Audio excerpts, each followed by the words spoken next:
Hey guys, welcome to Finally Clicked, the podcast where we discuss business, leadership, and personal development.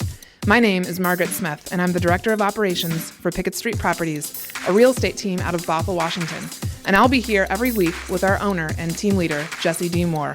We'll be digging into concepts and ideas that have helped us both personally and professionally, and you'll also get a chance to hear from local and national experts that we know provide massive value to get to the point where it all finally clicks.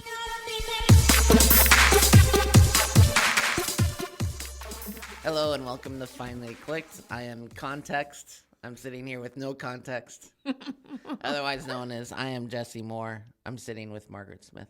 Yep. Margaret, no context Smith. We've just been sitting here talking about new t-shirt ideas, and that one just was something Jesse just came up with. It's kind of brilliant. I didn't really come up with it. You came up with it, and then I'm like, those are our names. Those are the names today. I like it. I'm always providing context, and you're always assuming people know what you're talking about. Completely. We have a two-parter. Yeah. I don't know that we've done a two-parter before. It's kind Not of a big intentionally. Deal. No. But intention is the word of the year. Mm-hmm. And with intention, we decided to do a two-parter. Mm-hmm. Today is part one. Part one. Ooh, And the reason we have to do part one is to get to part two, which is what we really wanted to do. Mm-hmm. We wanted to do an episode on authenticity. Mm-hmm.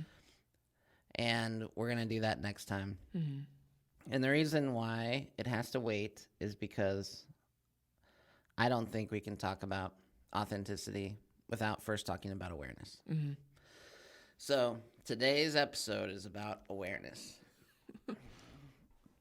What do you have to say about awareness? It's a huge topic. These lights are so bright. I actually meant to turn them off, and I completely Good forgot night. until now. So I'm going to do that while you. I feel like I'm started. looking into the face of the sun. Because you are. Sorry, everybody. I got distracted by people. Apparently, I can't talk when my eyes are bleeding. That's much better. Thank you. So awareness.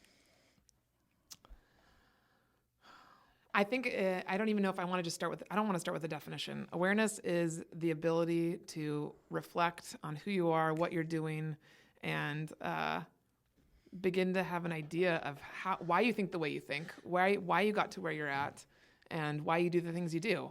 Did you just say I don't want to start with the definition? And then I did and it? then you started with the definition? Well, I meant I don't want to start with a dictionary definition. That's what I meant.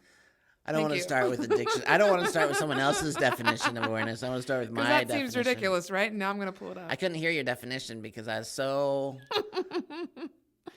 oh my present gosh. in the irony of your statement Thank you. that I couldn't get over it. Definition of awareness. Now you're literally looking up Now I'm someone gonna else's look it up. definition. Why are you looking up? We know what awareness is. We can Well, define it.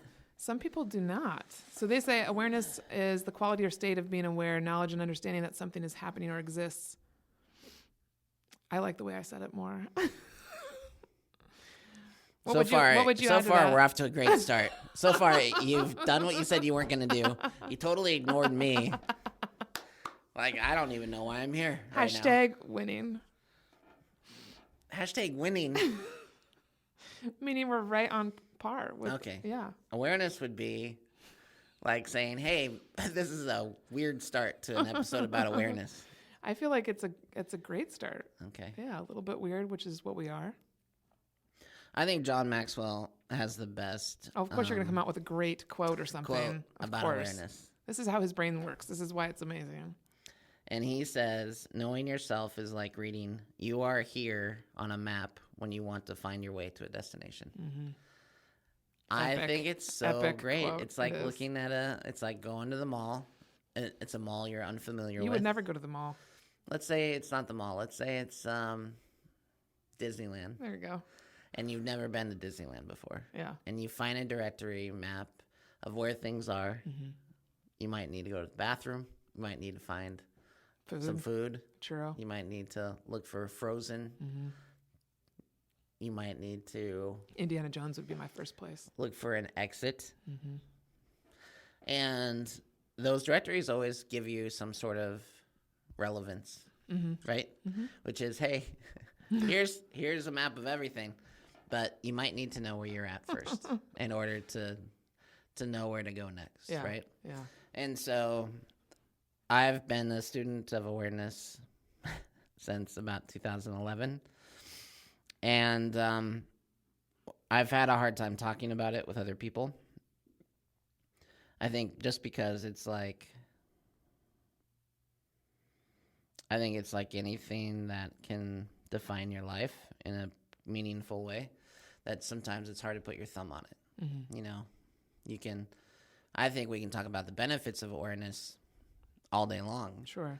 I think showing people how to become aware is a much different story. Totally. I agree. And so what I love about John Maxwell's quote is it simplifies it so much, right? Mm-hmm. It simplifies it to a crazy degree where it's like, oh, I'm just looking to see where I'm at. Mm-hmm. I'm just looking to see where I'm at in relationship to the things around me. Mm-hmm. And I feel like most people don't have awareness, don't know where they're at, don't know where they're coming from, Mm-hmm. don't know where they're going. Mm-hmm. I could go on and on and on, Mm-hmm. right?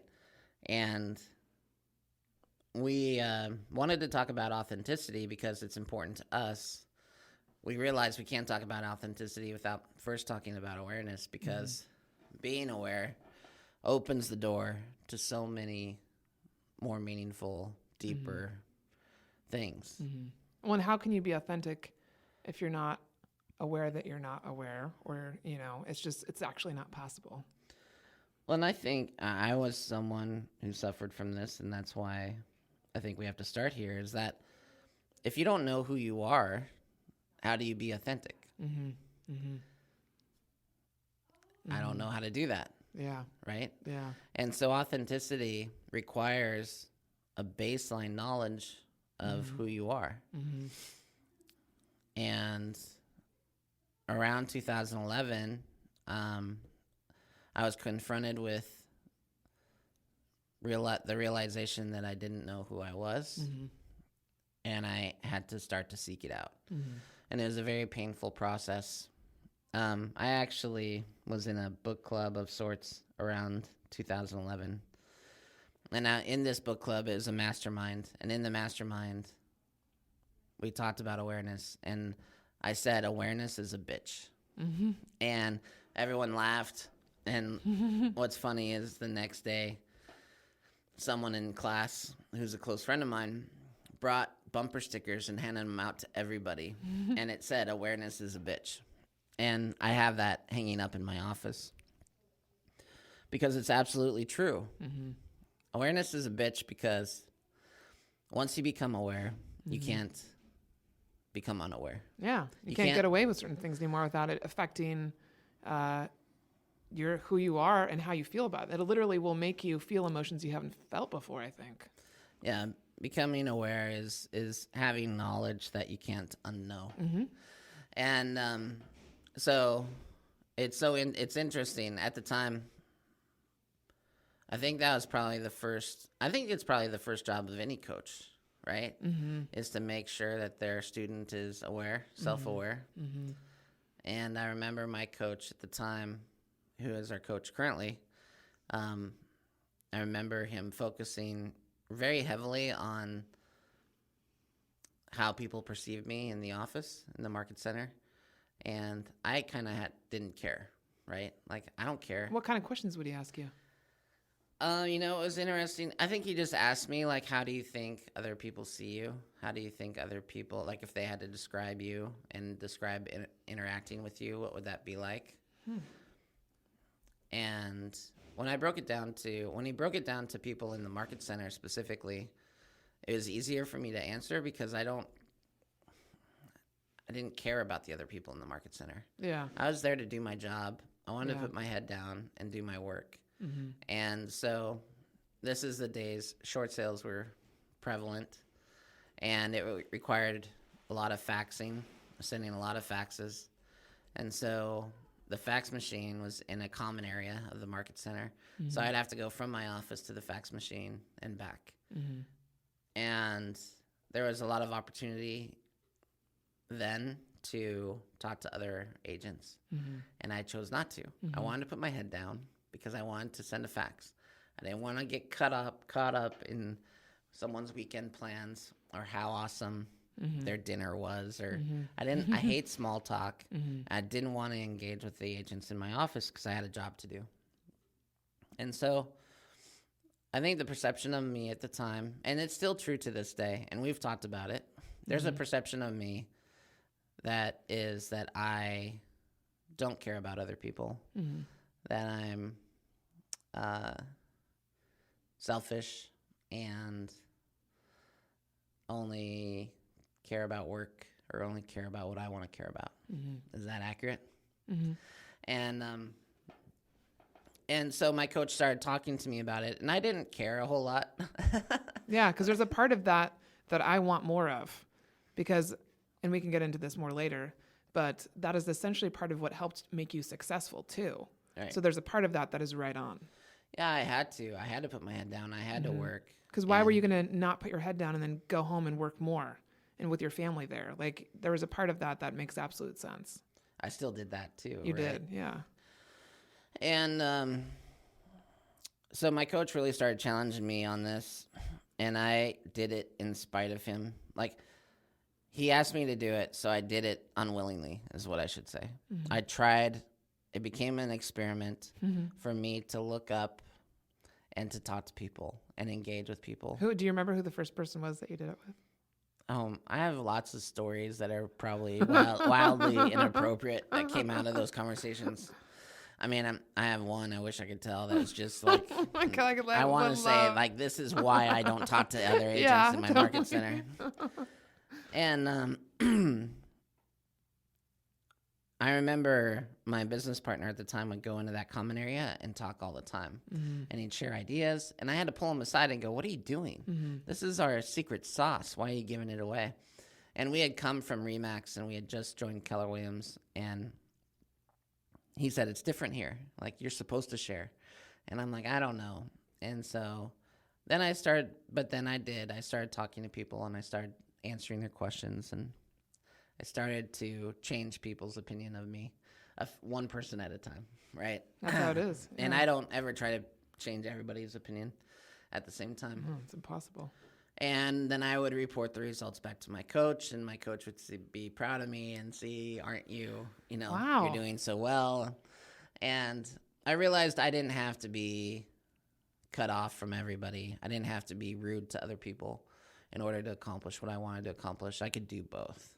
And when I had that knowledge, I just couldn't unknow it. And I realized that my behavior was selfish in that I was only concerned about what I wanted and what I wanted to do. And it served me well. It served me better to slow down and talk to people and engage with them and to ask them questions. And now, why did it serve you better? Eventually, I mean, I don't think you ever know, and I don't ever know sometimes, right? Like, why do we do a podcast? Yeah. Like, why do we share everything in our classes that we teach in the podcast that we're on? Right. We don't always know why we do it. Like, we know it's going to lead to something. We may not know exactly what. And what ended up happening was it gave people something to talk about. They ended up telling other people about their interaction with me and how different it was than their perception. And I'm guessing that some of what you know and your natural talent started to become more known. Right. I think that was the big part, was I have a method to my madness. I started to answer people's questions. They started to see the value of some of the things that I said. Yeah. And then the office, because the perception of me was changing, the office then started to lean on me more and utilize me more because I showed that I could play well with others. And so they could bring recruits in and I could say hello and talk to them. That's another t-shirt, play well with others. And eventually it got to be too much. I mean, to the point we moved out of the office. Yeah, and that was shortly after I had started. I think less than a year than I'd been there. And so I got inundated with gotta minutes and questions, and yeah, it got really hard to do work. Yeah. And it doesn't change the fact that I'm grateful that I did it. Yeah. And that was my first lesson in awareness. And it really just gave me the understanding that I had room to improve. There are things in my life I needed to improve. And I think that's what awareness is. Awareness is really being aware of your weaknesses and your strengths and your wake. That's a Susan Scott term. I love from that Fierce one. Conversations. Being aware of your wake. Being aware of your wake. That's a big one. And I have a big wake sometimes. And for those that need more context, just imagine being on a little, dinghy out on a lake, and a powerboat goes by. And if it goes by too fast, it can dump you out. The wake from that motorboat can dump you out. And so someone who's mindful of their wake will go slow past a smaller boat so as not to submerge the people around them, right? It's a big deal. And literally in Fierce Conversations, she talks about how many bodies are in your wake. Like how many is your wake so big and so disastrous that it hurts other people? And if so, look back and count the bodies. Yeah. What a great visual. And that works for me because I would run over people and I just didn't care. So it sounds like he really started your journey a little bit with just that first challenge. So what was next after that? I mean, it's like, when you get a new phone, it has that plastic wrap on it, but you can't really tell until you peel an edge off. And then when you peel That's the best feeling. now you have to peel the whole thing off, right? You can't just leave a corner. Oh, yeah. It's too tempting. You can't just peel a part of the corner and it's leave like it partially there. opening a candy bar and just laying it in front of me. Right. That's what I was thinking. No, but I mean, you have to peel it all the way off. It's either on or off, right? And that's how awareness is, I think, is that once you become a little bit aware, you have to become fully aware. Yep. That's why awareness is a bitch. Because once you have knowledge of something, choosing to ignore it makes you an idiot.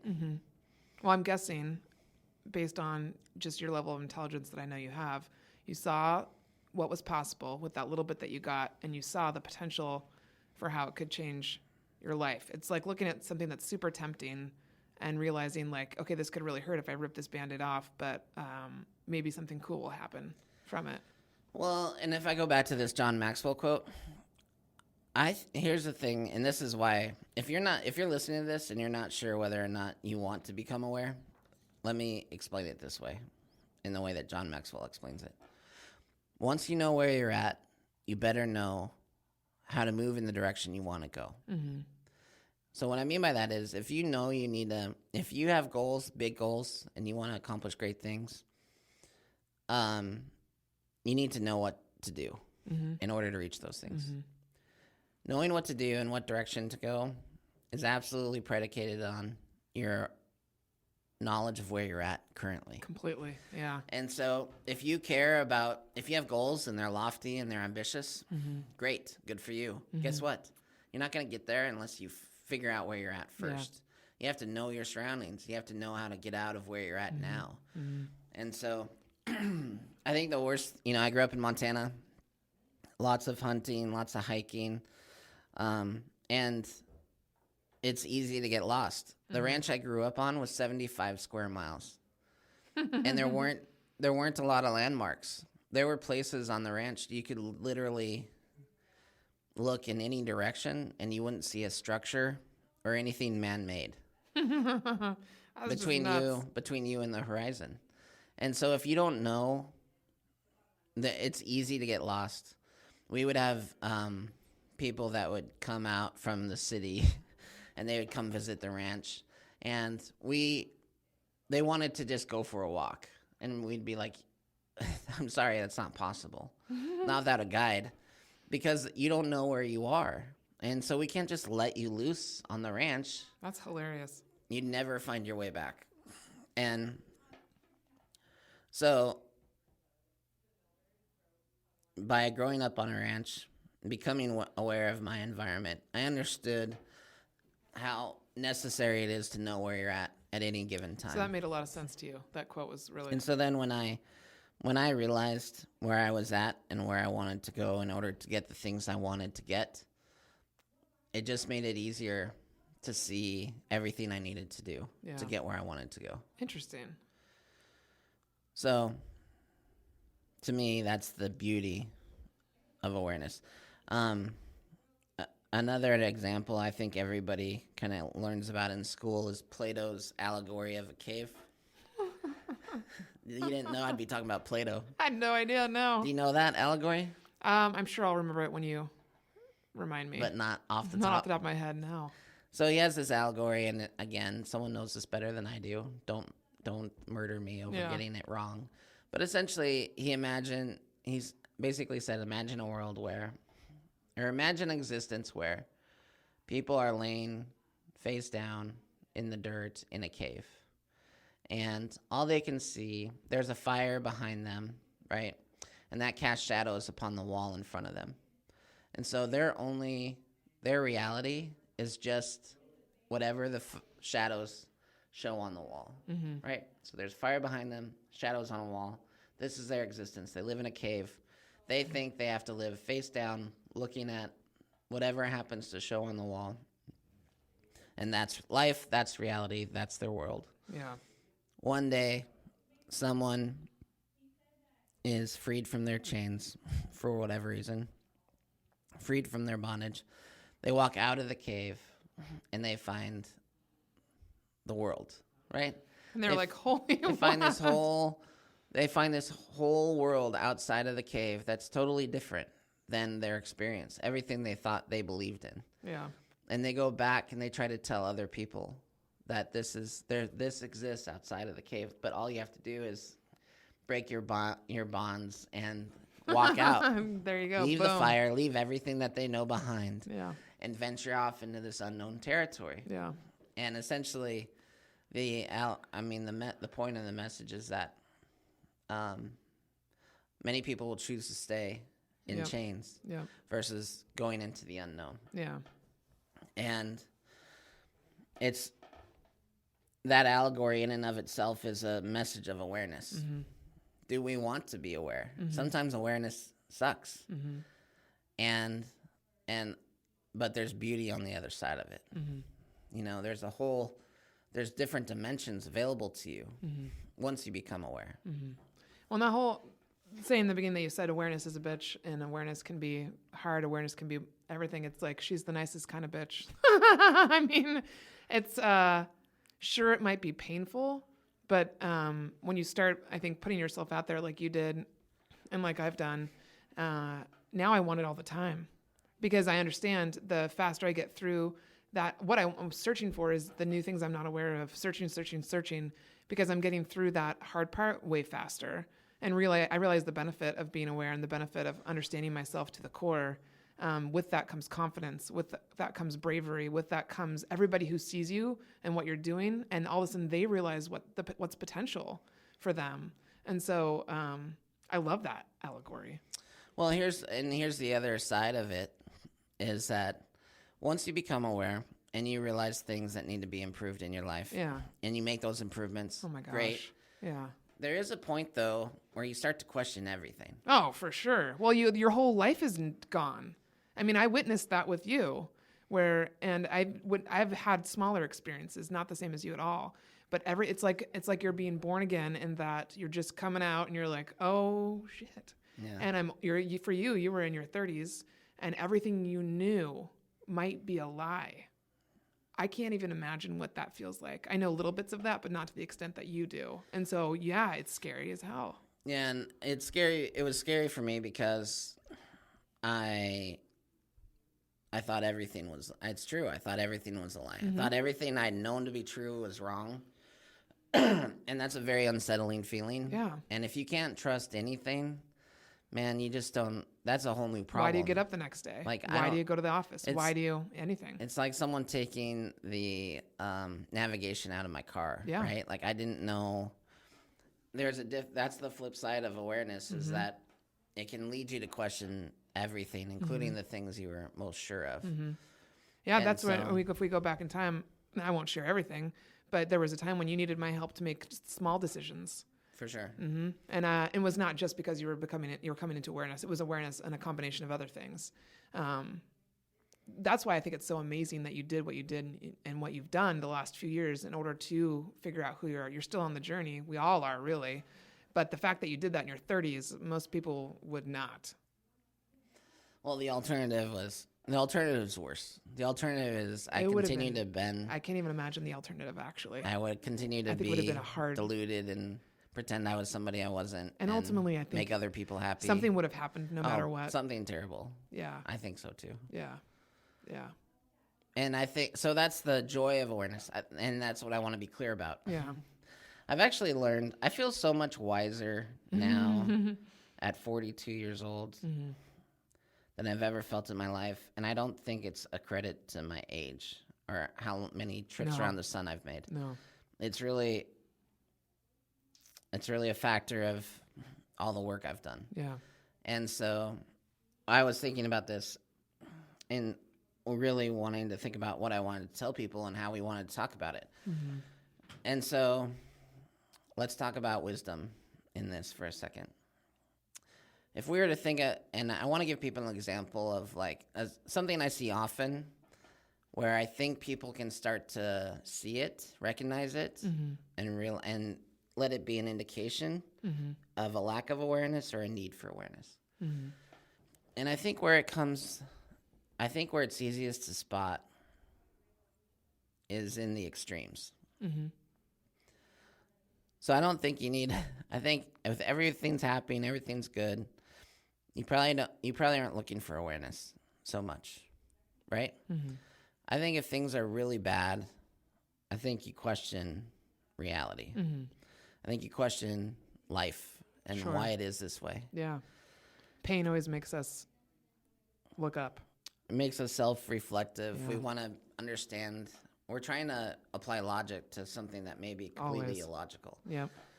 On the other side, I think if you're extremely happy, things are going extremely well, I think it happens there too. Because I think you want to understand why things went well. Totally. Right? Yeah. So you can do it again. So what I've seen a few things, and I want you to weigh in on this too, because I think you've seen it with me, and I think you've seen it with other people. We had the most success 5 years ago, right? I realized this. I was thinking about this weekend, and it made me kind of sad to realize 2013 was our most successful year. That was 6 years ago, 6 years ago. That's a long, long time. And I'm getting a little scared because I don't want my best years to be 5, 6, 10, 15 years ago. I want my best life now. I want my best years now. And I know not everything matters equally. And having the best year professionally, well, it was not my best year personally. And I'm having a great time personally, but it's not the best time professionally. And there's counterbalance all over the place. Okay, I get it. But we know that in business, we're only as good as our last year, right? We're as good as we are. And if we are going to be open and aware, we're not good enough right now. And so what are we going to do to get better? And so I don't want my best year to be 5, 6 years ago. I want my best year to be now. I want my best year to be upcoming. And so if I go back to that time when things were going well and things were great, I really struggled with success. And the reason I struggled, and I didn't understand it, and I got mad at myself for it. I didn't understand why I was so uncomfortable with my success. And the reality was, and I didn't understand why, and I couldn't understand it because all these good things were happening. I should have been happy. I should not have been worried about anything. I should have just gone with it and been happy. But something inside of me made me afraid, and it made me very uncomfortable with my success. And I had a really hard time understanding it. And the reason why I had such a hard time was because I didn't know myself, and I wasn't self-aware. And because I didn't have that, it made me super uncomfortable. I felt like a fraud. I read an article yesterday that said like some crazy number, like 80% of people that have success in their life feel like they're a fraud and they're going to get found out. Mm-hmm. And so there's probably quite a few different things that play into that and that contribute to that. But I can tell you wholeheartedly, my unease with success came from an unconscious knowledge that I didn't know who I was and that I was pretending to be someone I wasn't for the benefit of other people. And I was worried that everyone was going to find out I was a fraud and it would all go away. Eventually, I found out I was a fraud. And I had to change. I had to change in spite of it. I had to change in spite of my success. Mm-hmm. I had to choose. It honestly felt like a choice. I felt like I had to choose between being authentic or being successful. Mm-hmm. And I chose being authentic. Mm-hmm. I got to a point where I said, I am no longer going to live my life based on other people's expectations or my family's expectations. Mm-hmm. And I'm going to try to figure out who I am, what I believe in, what's important to me, what makes me happy, what makes me sad, and I'm going to move in that direction. Mm-hmm. And so I think I see that in other people. I see other people reach great peaks in success, and I can see that they're uncomfortable, and I can see that they're not handling it well. And now I think I know better what that is, and I don't out people. If don't worry, if I see that in you, I'm not gonna start to talk about it with other people. I'm not making assumptions. That's not the point. But I do see that in the extremes, either super successful or the inverse, super tragic, whatever the storyline is. I think in those extremes, we seek out awareness in those times, more so than any other times. What do you think? I would agree with you. And what it reminds me of as you're talking is unconditional love. And so one of the differences between what I had and what you didn't have at the time was any sort of a base in which to go back to and kind of use as a sounding board. And so something that I've been fortunate enough to have is that base. And so as more people have gotten to know me and I've been successful in different arenas, I haven't had that same feeling as you, because no matter what, I can turn around, look at my mom and my dad and my family, and they say, yep, that's you, totally you doing it. You're being authentic. You're being yourself. We support you. We love you. Despite maybe some of the people in my circle not knowing or understanding why I'm doing what I'm doing. And that's actually helped me decipher who are the friends that I want to stick with me. Because we talk about you have different friends in different parts of your life. And I totally believe that. There's friends that will get you through certain seasons and then you go on. And so for me, when I saw you going through that and having question yourself, I remember when we had our $1 million party, and even then you disappeared for a minute on the boat that we were on. And you told me later it was like you had that moment. And I thought to myself, but why? Because this is just the beginning. And so for me, I absolutely believe that we have not yet seen our best year. I love, actually, as much that whole love-hate relationship, these last 5 years have been super ridiculously hard. And I think for a reason, because there I am again with everything happens for a reason. Yeah. And I think it was to teach us something so that we'd have something to talk about when we get to a point where many people don't get to be. And that is pushing through the stuff that we've had to push through. So, well, and there's a lot to be said about timing. When I look back, and I'm in my head all the time, and I'm analyzing everything all the time. And one of the things that I've become kind of cognizant of is that we can't ignore the event, what happens to us. We can't ignore that I was uniquely positioned to come out of the last recession amazingly well. Yeah. Why? Because I was doing short sales. Yeah. I was doing REO. We were doing auction. Yeah. We were very diversified in our product offering. And we rode that upswing as good as you could. Yeah. We rode it great. Yeah. And then those things fell away. I didn't do a good job replacing those that income. Mm-hmm. And now we're going through a different cycle. Yeah. And we're going through the downturn. And I'm trying to position us again to survive that and to be well positioned for the upswing. And just like last time, I don't know when that's going to happen.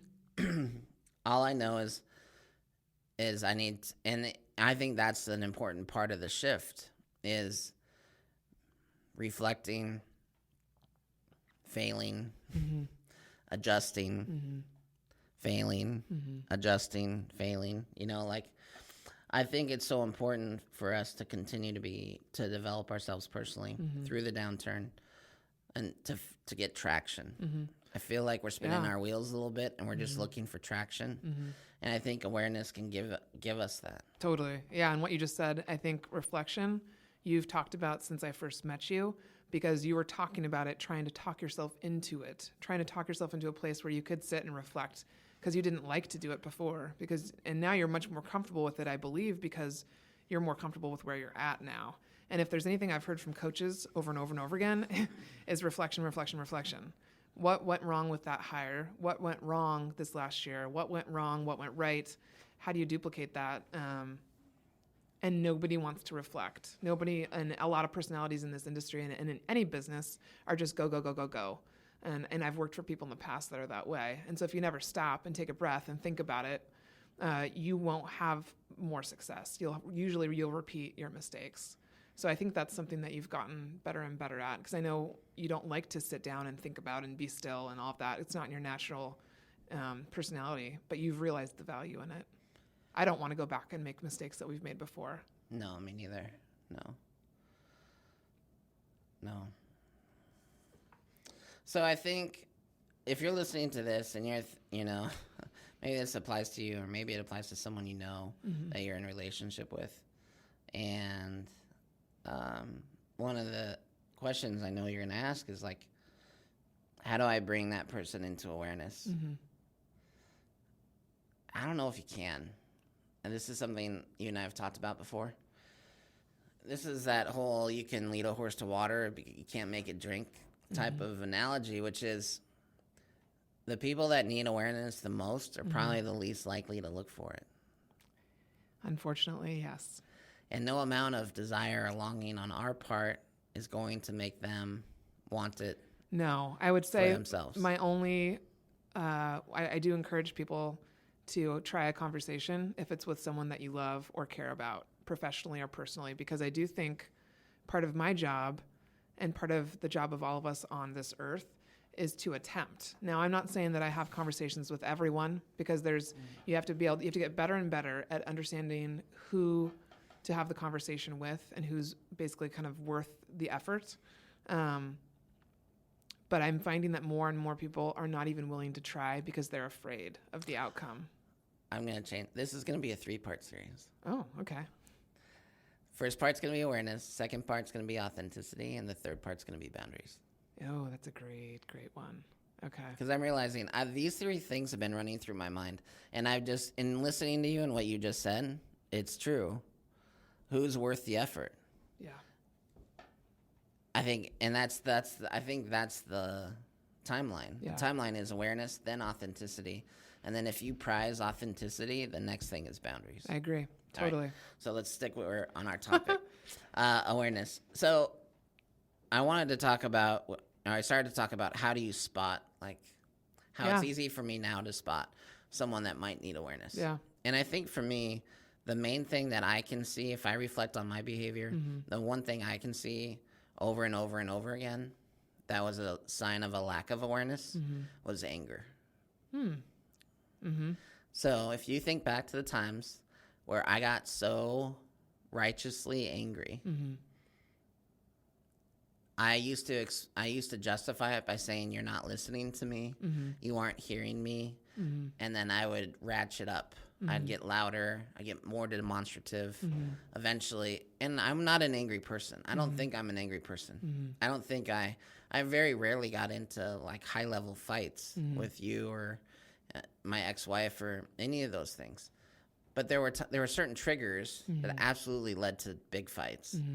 And in my 42-year-old wisdom now, I can look at that and say, hey, just about any time I respond in anger, that's moment, that's an opportunity for me to become more self-aware. Mm-hmm. So now when I see people and I see people get angry, I focus on that. Mm-hmm. Why are they getting angry? Yeah. What's the point behind that? Yeah. And generally, it's an assumption Mm-hmm. that is It's ill-conceived, triggered something. or usually it's an assumption that's untrue. Mm-hmm. And I'm dealing with a friend right now that seems to be upset with me, and I haven't talked to this person.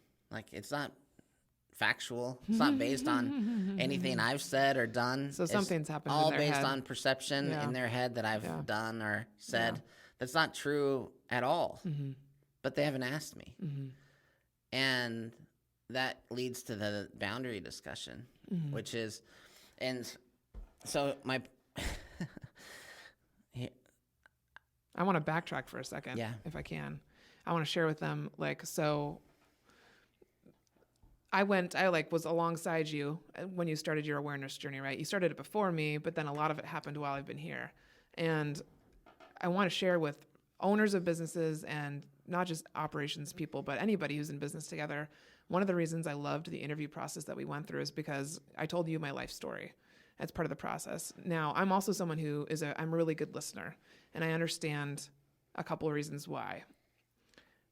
In the midst of everything, in the beginning, at some point, we had many long conversations, and one of which was part of your life story. And I knew there were some things that you had learned and things that had happened to you when you were a kid that probably explained why you behaved the way you did when you got angry.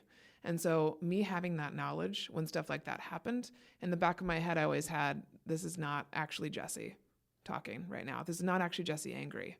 This is just something that he learned.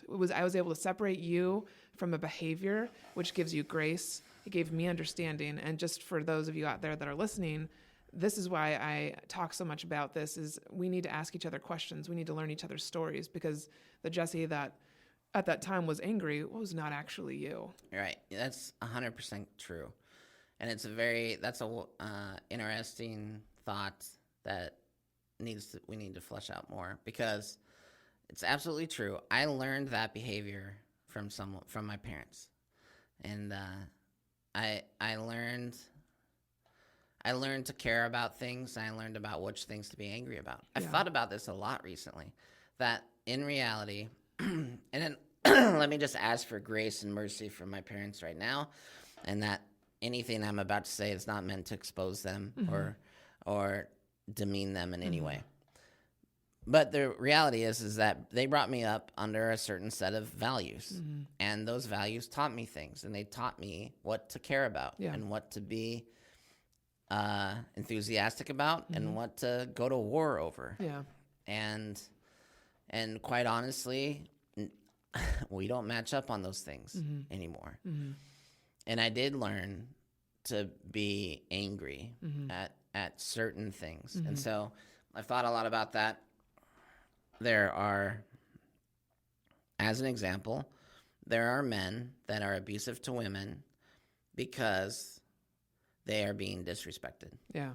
And so they have been taught that when you are disrespected, it is okay to be violent. Yeah. It's okay to be demonstrative. It's okay to be angry.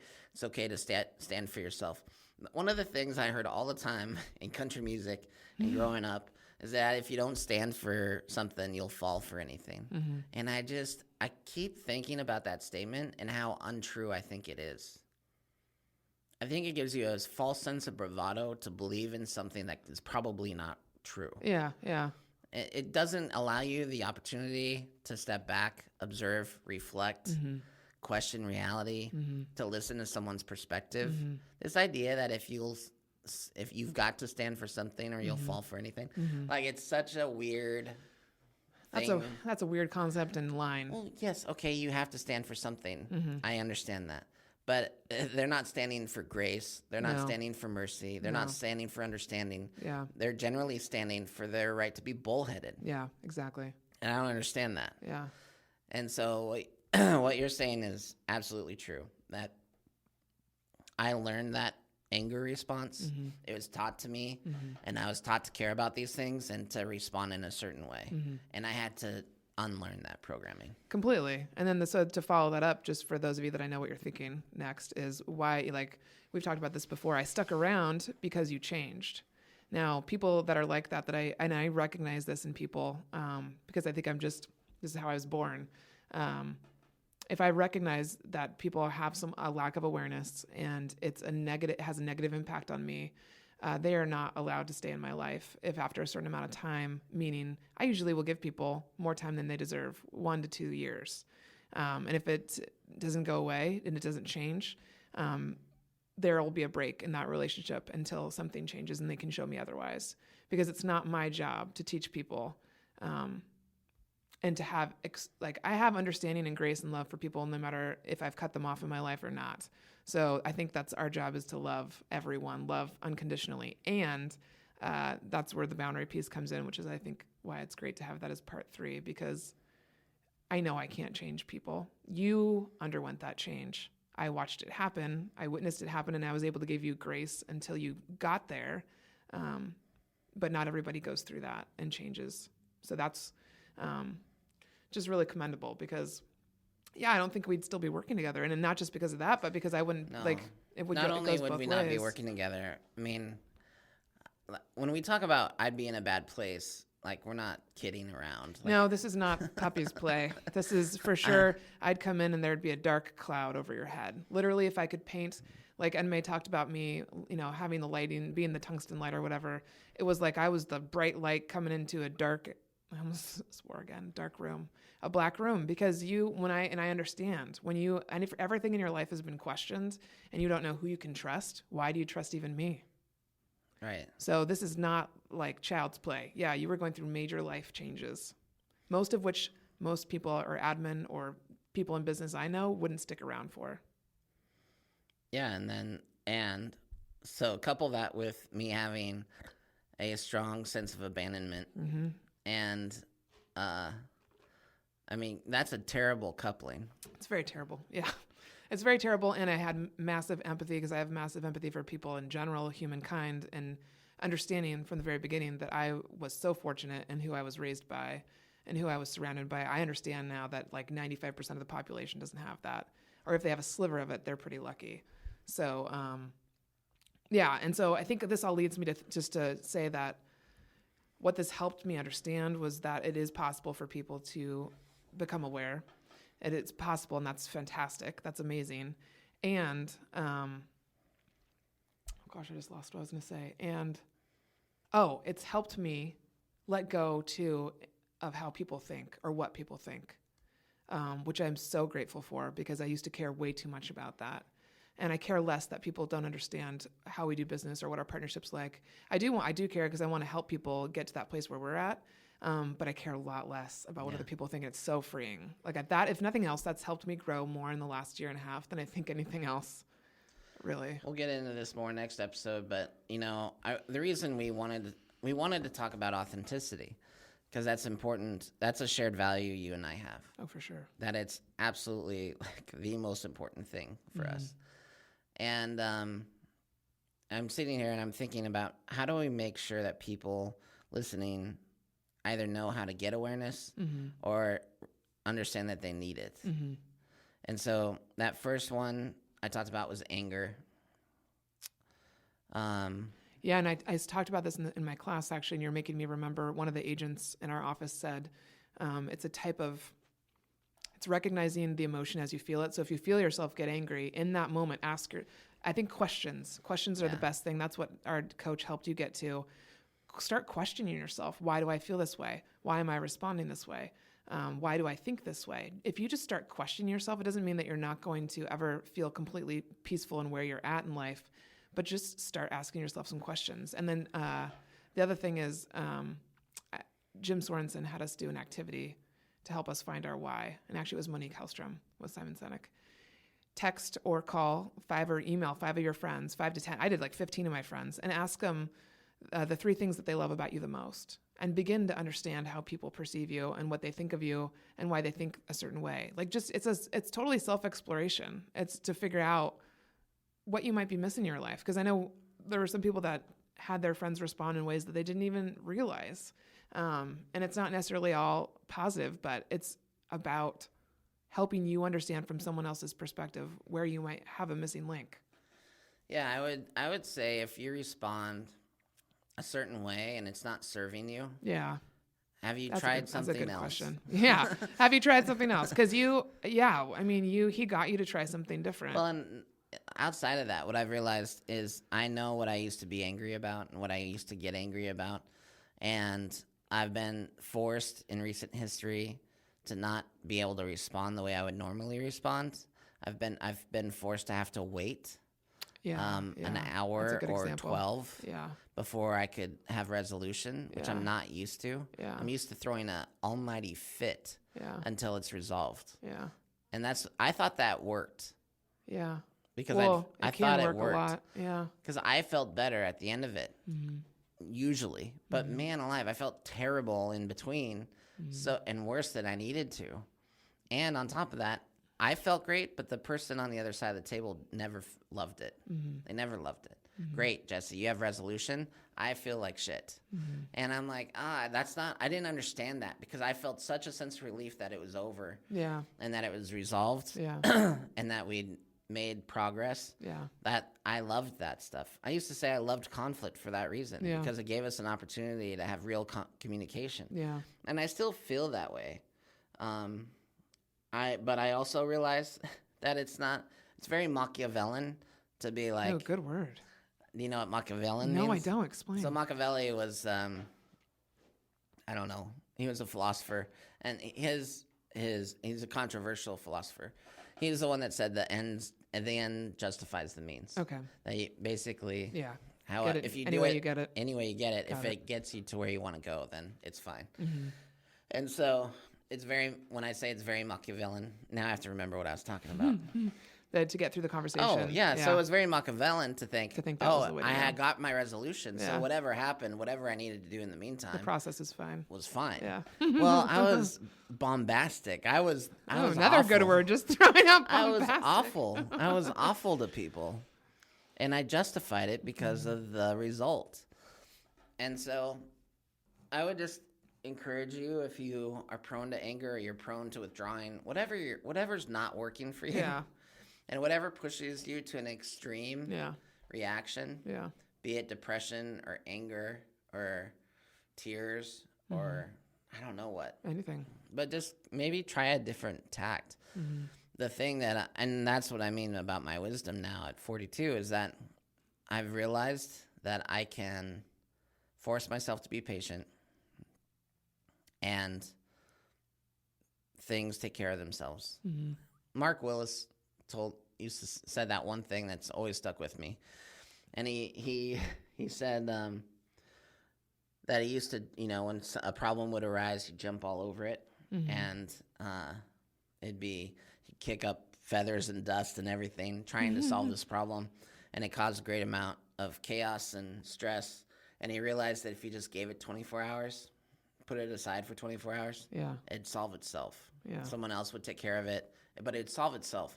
And he diminished his problem list exponentially by applying this.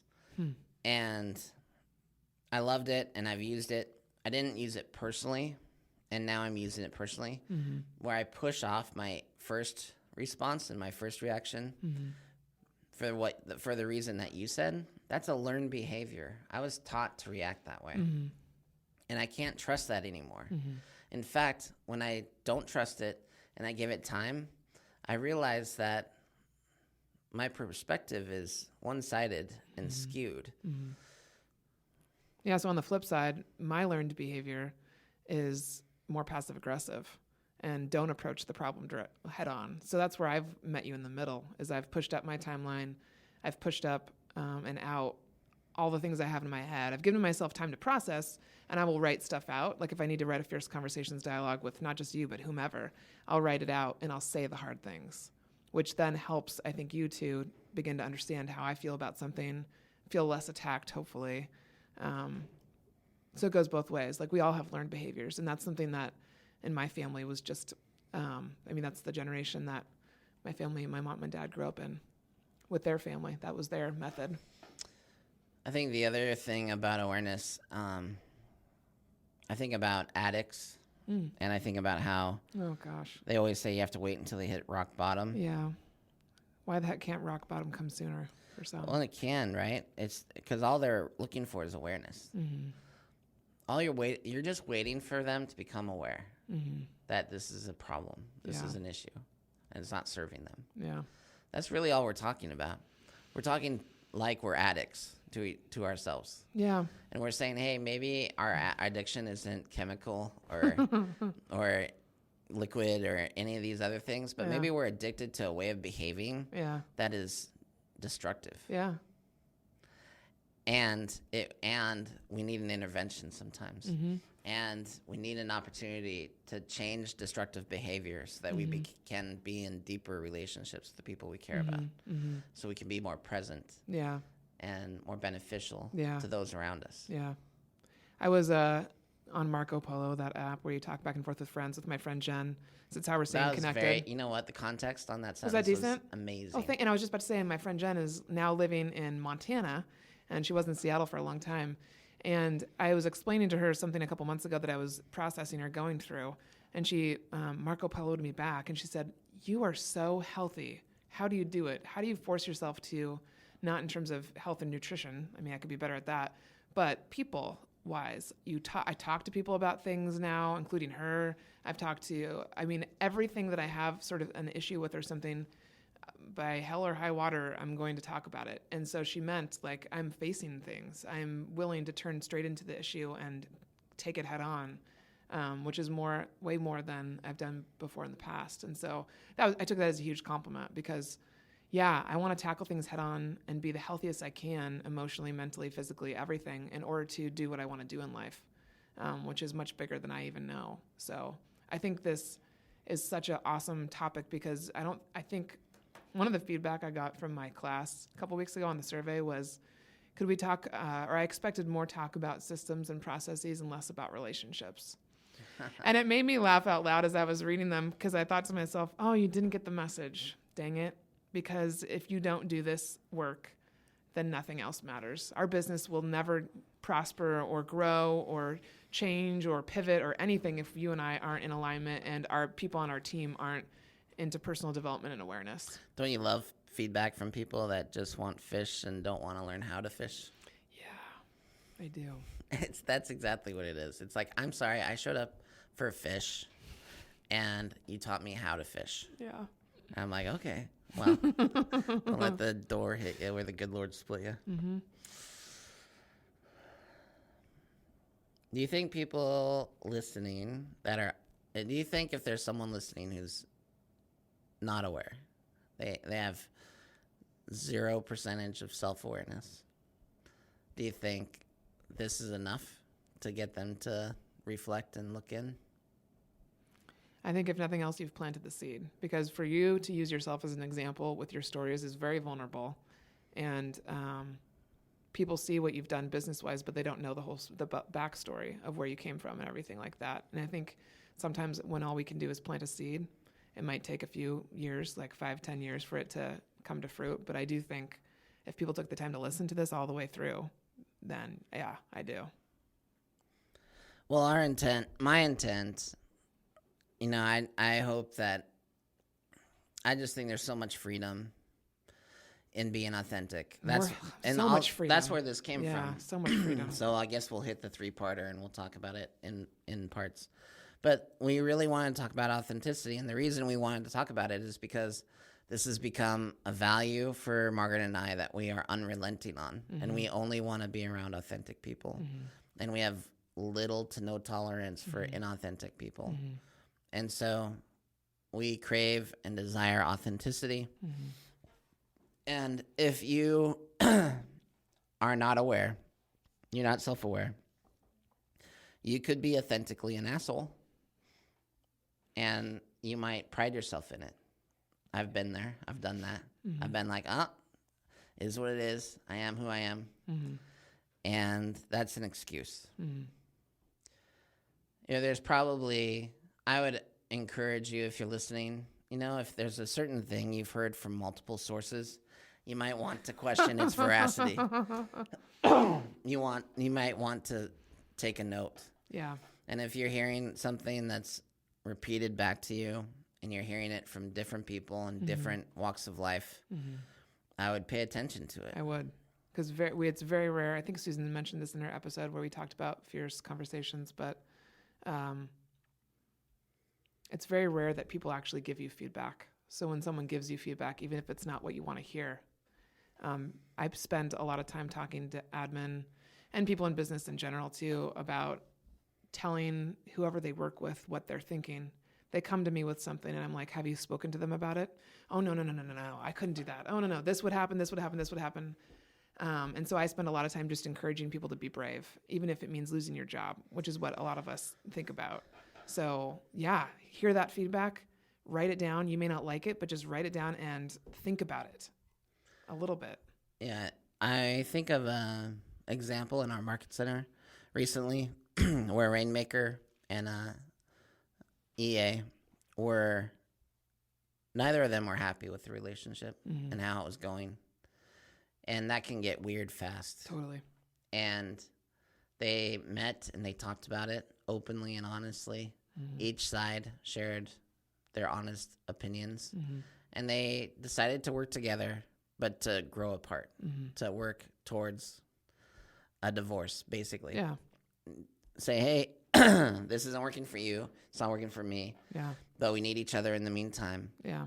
And it was one of the most adult examples I've seen. It was so adult, so professional. And I was kind of flabbergasted by it because I did not go the way I expected it to go. I expected someone to get their feelings hurt, get emotional, and get bitter and resentful. And yeah, that's usually what happens. None of that happened. No. And the EA found a job, and the Rainmaker is going to find a new EA. And everyone freaked out a little bit, but not really. And really what they did is they just responded authentically to their feelings and the situation and in their communication. And with love and compassion and respect for the fact that they'd worked together for as long as they had. Yeah, because there doesn't have to be weirdness. It doesn't have to be. In fact, like this, I'm realizing as we talk, if there's weirdness between an EA and a Rainmaker, you just have to, why not talk about it? Why not acknowledge the elephant in the room and just see what happens? Once you do it once, I'll tell you guys, it gets easier and easier, and pretty soon you're jumping into the pool of uncomfortableness. Like, I feel like it's my job now to teach people. You have no problem. Zero problem. I have zero problem. Because, it's like, and it makes me so happy because I realized how badly I wanted to talk about the truth. And I never felt like I always felt like, oh, I just didn't know what was going to happen. Was I going to get fired? Was there going to be an argument? Because I hate arguing. I hate yelling. I hate being in disagreement with people. I love being in agreement. But I realized from that disagreement came better levels of understanding, better levels of partnership, better level, not in just with you, but in my personal life too. And so it's not that I crave disagreement at all, but if there's something that comes up and it's uncomfortable, I'm always like, oh, this feels good. Yeah. Got to lean into this a little bit because something's going to come from that. So if I can urge anyone to do something uncomfortable today or tomorrow, do it, because it's just, you have to learn to get uncomfortable. But do it with self-awareness. Oh, yeah. I mean, awareness, grace, all those things that we've talked about. Don't just do it, abruptly or with like no tact. Yeah. Don't come in there guns drawn. I've got something really uncomfortable to talk about with you. I mean, as an example, like whenever I have something I need to talk about with Jesse, I'm very sensitive as to now it doesn't mean that there's never a perfect time, right? No. But I will absolutely pay attention to your schedule, to where we're at financially. I think about a lot of things before I approach you with anything. Yeah. There's a way to do it tactfully. If you don't do it with if you're not going in there with self-awareness, it's going to backfire on you. Because if you go in there with any sort of bitterness or resentment or with your quills up or your hackles up, it's not going to. What's the worst thing that's going to happen? Right. Death. Death is not going to happen.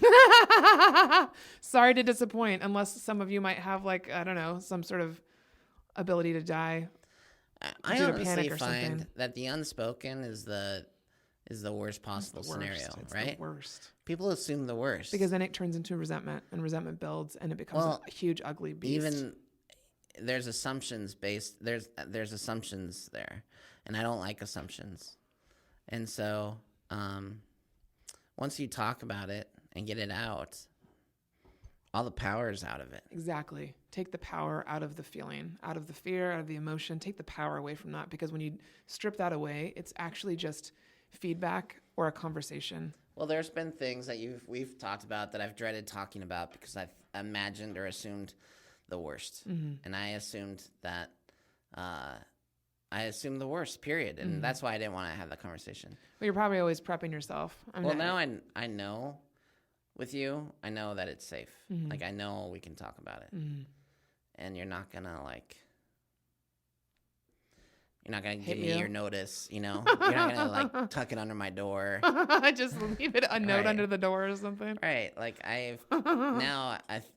that's what we need. We crave safety. Yeah. Right? We crave that. Yeah. And we have it between the two of us. And so now I feel like I'm trying to remember the last time we talked about something where it didn't go well. And it's a long time ago. Yeah. I mean, you know how we used to fight and yell at each other, and we didn't do it often, right? But there were times. Yeah. But I can't even think of a time when voices were raised. Or we responded emotionally. No. I think it's been at least 2 years. I thought you were going to say 18 months. It might be 3 years. I think we're coming up on 3 years. Yeah. No, we're much, we've been able to do a lot of growing. We've been able to strip away the emotion, and which was a big deal for both of us, because we're both passionate, emotional people, but we realize, I think we trust each other a lot more now. And when you've been through kind of I want to call it a battle, but it's been a battle. When you've been through the battle, it's like, oh, this came up, not a big deal. Because now we know how to prioritize things too, bigger picture things, bigger partnership topics and things like that. We know what's a priority to talk about, and what kind of an impact it'll really have. And so much is so much smaller than people build it up to be these huge things they don't want to talk about. And in reality, it's just all in your head. So I just want to review real quickly the words that have come up this episode that I really appreciate. Oh, great. Bombastic was one of them, and then I'm not going to pronounce it right. Machiavellian. What the heck? I'm going to have to use that later today. Machiavellian. Don't worry, I'll put that in the show notes. I was going to wrap this up by making a point about this 3-part series. Okay. And then I wanted to give people a resource. Oh, good idea. If they want to become more aware. I would say read Fierce Conversations. Step 1. Yeah. I just read Might the be intro step 1 to everything. and the first chapter, and I became very self-aware. And it was hard to miss. So again, when you think about her and you think about your coach, was it just why did you read that first chapter though? And why did it speak to you? So this is the thing, and I think this is true of everybody. We think we're right, and everybody else is wrong. It's just again. And basically, Susan says that in the first chapter. We think we're right. So I bought that book to prove to someone else how I was right and they were wrong. Yeah. And in the act of reading that book, I became aware of all the ways I was wrong. Yeah. Yeah. It's a biblical scripture to pull the plank out of your eye before you talk to your neighbor about the splinter in theirs. And that's what awareness is. Self-awareness is saying, hey, I'm not perfect. I don't have everything figured out. Let me own that before I go telling other people how to live their lives. Yeah. And so I know, and I appreciate and respect that people like our relationship and they want to emulate that. And I really think that this 3-part series is going to get people there. If you really want to understand why Margaret and I work well together, I really think this 3-part series is going to open your eyes to that. And it's going to be part 1 is awareness or self-awareness. Part 2 is once you know who you are and you're working on yourself, being true to yourself and authenticity. And then once you have authenticity, it's about having boundaries. Yeah. so that you keep the riffraff out. Yeah. And I realize Margaret and I actually haven't seen each other much in the last 3 weeks. Yeah, probably. And we haven't had a lot of opportunity to talk and get on the same page. Mm-hmm. These are recurring themes for us that come up often. Mm-hmm. And